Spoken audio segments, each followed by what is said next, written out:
My name is Greg Baldwin, Vice Chair of the Libertarian Party of South Dakota. I'm here with George Hendrickson, previous candidate in 2018 for U.S. House. And we are here in the state capitol in Pierre on turn-in day for the medical marijuana petitions. And just like to hear your thoughts on how we did. And for over the last 5 years we've been doing this, we've walked this same road, but this is the first time we've been able to walk this road with so much support and so many signatures, more than twice than what we've ever seen before in the medical end, and I think in the amendment end. I shudder to even think of the numbers that were in the stacks of boxes we carried in, but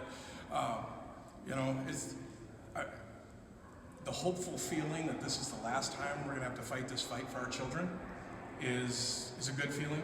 I hope it's a true feeling, and I hope the voters show up and they send a message loud and clear to the legislature and to the entire state house here that this is something that South Dakota wants. This is something that is needed for people like my son, Elijah, and that this is just, we're going to have our way about it. And I'm hoping I hope that's the message that we finally get to send, is that South Dakota's ready to help their sick, their poor, and their dying.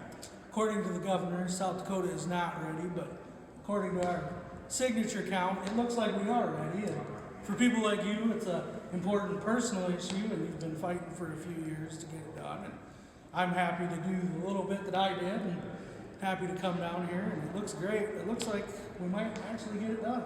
Tell you what, the work that the petitioners put in, the volunteer hours, everybody that volunteered to and submitted signatures, my hat's off to you. I can't thank you enough for putting forward such hard work for the likes of my son and people like him. I mean, it's such a blessing to know I live in a place where there are enough people that care enough about even just one soul that they're willing to put in that kind of work.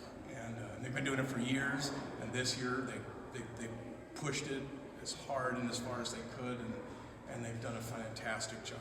And we have every confidence that this is on the ballot. Yeah, we got about a year now, hopefully, to get the votes, get people to vote, and I think this is an issue that people who maybe haven't voted in the past, we likely would get them out, hopefully, to support this issue. And so the next election, not only is it a presidential election, but just on this issue alone, it's an important election. It's going to be an important. It's going to be a big issue, and and from this point forward, the feeling those of us who are educators about and in medical cannabis, we're going to be gearing up for the first part of next year, and then we'll probably start launching an informational campaign where we want to educate people, whether it's done by town halls or whatever venue is used. We need to have that avenue to help the people who don't understand exactly what it is that we're doing. Because if you listen to certain political figures, they're going to paint a picture one way, and it's not actually accurate for what we're trying to do, what the bill is, and who it will help and why and how. And that is what educating the public is going to be about. And the nice thing about educating the public is they get to hear for free if they're willing to listen. And so it'll be a good thing.